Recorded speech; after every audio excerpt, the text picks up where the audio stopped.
Spin move, defense, lobs, floaters. Did I get it? Oh, what's happening? I ain't see y'all there, man. Yo, what's good?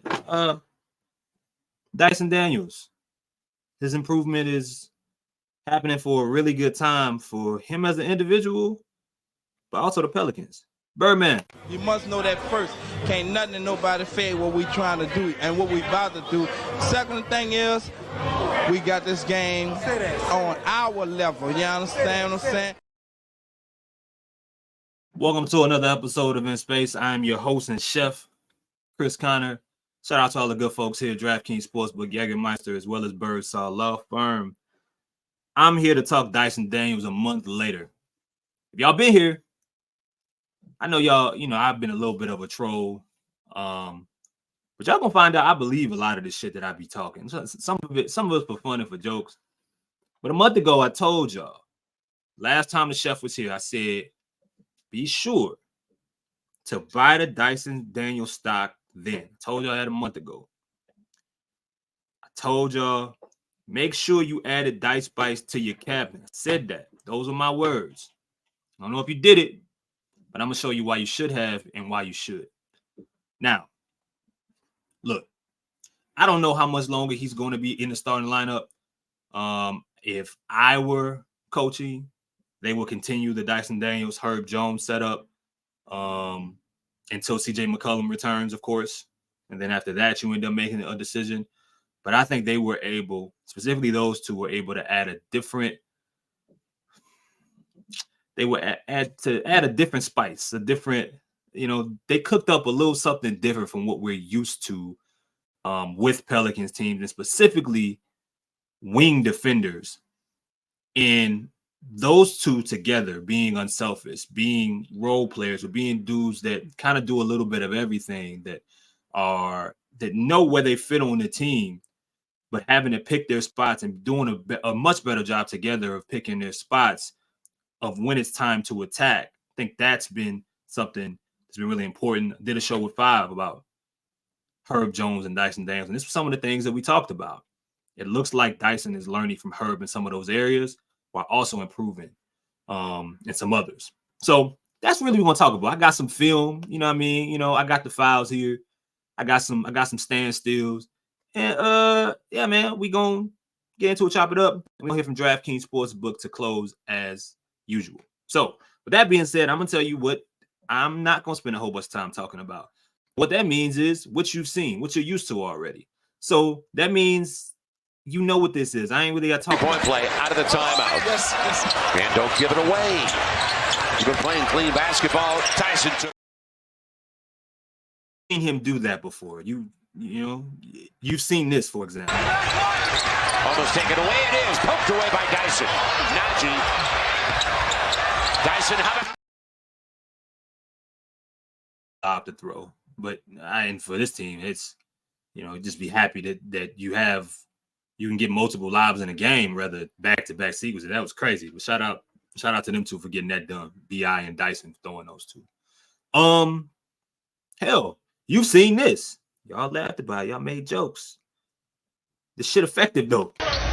Former rookie of the year, Dyson with a spin. And you know what I like what BI did right there? That's not surprising. That's not surprising. Now he did get Derrick Jones Jr. off him a little bit there. He showed the strength, showed that he'd been in the weight room, but that's his move. That spin floater, you see it all the time. We ain't got to talk much about that, but we can talk about the adjustments game by game and how Dyson is learning on the fly and applying on the fly, and that's what's special here, I think, when talking about his involvement and improvement, because this is the time to do it. When Trey Murphy comes back, when Jose Alvarado comes back, when when Larry Nance returns, when CJ returns, we don't know exactly whether minutes or how everything's going to play out. But regardless, he's making sure that there will be no question that he should still be an important part of this rotation. Not the end of the line, not the 9th or the 10th guy, somebody higher than that. Like even this, right? Spectacular. night 2, and her being there was very crucial in him being able to do this, be very aggressive, the full court pressing, just making Luka's life hard, made him lose the ball a few times, forced him into some tough shots, maybe fouled him here and there, but Luka gets enough calls. He'll be all right. But 3 for 9, 4 turnovers, like the combination of those two together, of Herb and Dyson, you got to put them out there. Again, shout out to Five for doing that show together earlier, I think before the season started, and how important that those two together are going to be, because you get performances. You don't get that kind of performance if you don't get a chance to see him mix with Herb Jones. And even I think some Najee Marshall minutes is going to help in that regard. Another aggressive, I would say, smart defender who can force turnovers. But let's talk about the improvements. So I showed you the last clip. I showed you, the clip of the padding and spinning floater. Y'all was laughing about it. I was calling it that dumb spin move. But yo, let's give my brother buckets. He's shooting like 45, close to 50% on the year. Look, when someone tries to take it away, look what Dyson does. You know what he could have did. You know what his instincts sometimes have told him to do. Watch what he did. Now Dyson wanted to spin. He's got to go up because he was in the pace. Good sensation. Have you seen him do that in his young career? Pick up summer league, think of preseason, whatever you want. That's an adjustment on the fly. That's learning, that's applying, and that's executing. Because he's going to have a lot of those attempts with Zion, with with BI, with JV, with when CJ returns and Trey returns. It's going to be there for him to attack, and he's taking advantage of it. And that's the key in this. He's taking advantage of it now. What happens when the roster gets more strength, when the roster gets some of its, better weapons back? Like, you get plays like this, just downhill aggression. Y'all want him to look at the rim, right, Lito? What was this? Nice take. The finish, yes. That's what we talked about. I forgot who asked me, but someone asked me, before the season started, what I thought Dyson did well. I thought he was a solid defender, of course. I thought he was a good passer. I thought he was a very, very smart basketball player. I thought he was a good transition guy. Those were the things we talked about. But what was going to be important, free throw shooting, another conversation. But he was going to have to create some attempts at the rim. Now, I wish that some of those attempts would look like dunks, would look more like this attempt, right? He was just fed up at this point.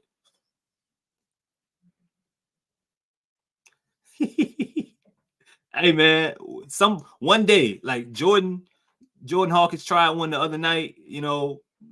My dog was trying to put it in the Giddy and check. That's the first time I ever seen Dyson attempt that. But that's what you want to see. Like, you want to see more of those. His athleticism, he forget that he's a decent athlete sometimes with barely dunking the basketball, on the break and stuff. But you want to see more of those. Now, outside of that, we got to talk 3-point shooting, because that was the other element. Spot up shooting. Maybe I thought corner threes were going to be where his setup is, but I think, I've seen a few air balls there. That don't seem to be his spot, but close to it, that wing area, that seemed to be his area, shooting 35% so far to start the season, and that's perfect. He ain't got to get no better than that. In fact, I take 34 to 33 on a large sample size for Dyson right now. He's shooting about 2 a game. That's cool. Just a steady progression. Take that, whatever that 33, 34, 35 is, and turn that into another, a different number. But as we've been saying, the shot ain't broken, and you're gonna have a lot of these attempts executing them. Shot clock down. Dyson doesn't have a choice. Got it. He's got a new clean to me. Now we got to talk about the real here. Your boy. Sometimes I know what I'm talking about. Now, this had to be a few days before. It might have been a Rockets game in which I put this tweet out. And watch what that turned into, maybe the next game of the game afterwards. Look at me, y'all. What I said. Next step is feeling comfortable with a downhill Euro, Dyson. I see it.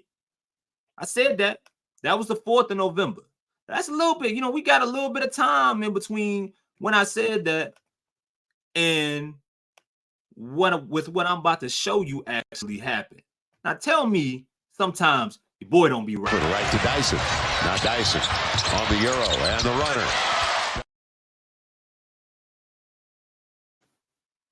Downhill Euro runner. Could it look a little bit more clean eventually? Yeah, he's gonna work on it, but it's the attempt, because how many times do we see Dyson in transition kind of take a step and reset the offense? The numbers are there, the opportunity to get to the line or to attempt a layup is there. Now he'll make the right play when he has his people with him, but it's those one-on-one opportunities that you want to see him take advantage. Whether it means switching lanes, whether it means trying his pattern and spin, whatever it is in transition. I believe he's a really good transition player. You want to see more of those. That was perfect. And yo, man, more of that. And I mean, you're gonna steal more points per game. I think he's at about 8 or 9 for the year, which 8 was my ask. That was my projection. That was my prediction coming into the year. You take advantage of some of those opportunities with how good of a defender he is and how well he, I think handles those fast breaks. He might be able to steal a couple extra points and maybe get into, that 9 or 10 points per game range. But I ain't gonna shoot. I mean, we cool with 8 because the rebound is there, close 4 or 5 a game. The assists is there right around 4. He's averaging about 2 steals a game so far. We've seen him have at least 10 points in 3 consecutive games. We saw a double-double, should have had another one in the first game against the Mavericks. He's playing some good basketball, man. And yeah, I mean, what else I really got to tell y'all. Like, I think I kind of showed y'all all of the different clips in this young season. And just really, man, like with these young players, there's a lot of folks saying he doesn't look like a basketball player. And okay, like, it's cool. Those mental reps are starting to, and those mental adjustments are slowly starting to change. It's a perfect time now, because now if you Najee, if you Dyson, I think Hawk is kind of solidified right now, skill set alone and what he's done to start. But those kind of guys, even JRE, like right now, while these players are still out and some of these important figures I think are still recovering, it's the time to take advantage now for later on in the season. Dyson would have still been, if he had an okay or if he didn't improve at all, he still would have been in my rotation to start the year. But now I think those minutes requirements creep up when you're playing this well and become this important to this team. Yeah, I mean, even without, I think some were looking at him as like a Herb replacement in the rotation when Herb gets in foul trouble, Herb has to come out the game. No, you want them together. And I think there's so many different lineups that you can put Dyson in and for it to make sense. So y'all let me know, man. What do y'all think about his improvement? I think it's slowly but surely, when you take in the overall impact, he's slowly but surely proven himself to be a player very soon, if not already, that was worth what he was drafted. I really believe that. Even if he's not, the player that Durant is, or if he's not Mark Williams, or if he's not Jalen, I still think that his overall impact, how he can impact the game on both sides, if he continues to finish like that and he continues to be, a solid, an average to above average 3-point shooter, what else could you ask on this kind of team? Keep playing Dyson, keep balling, and I could do a lot more of these shows as Chef. I mean, this would be a great time. So, man, y'all know what to do. Like, comment, subscribe, do all that. Tell me what y'all think about Dyson. Do you think he belongs as a key ingredient of this rotation once other players start to come back? What would you do with him? Yeah, let me know what y'all think about the hat too. DraftKings, what up? In the NBA, the game can change in an instant, but no matter how the action unfolds, DraftKings Sportsbook has your back. This week, new customers can score $150 instantly in bonus bets just for betting $5 on basketball. Win or lose, you get an instant dub. Download the DraftKings Sportsbook app now and use code BOOT. New customers can get $150 instantly in bonus bets for betting just $5 on basketball. Only on DraftKings Sportsbook with code BOOT. The crown is yours. Till next time, y'all.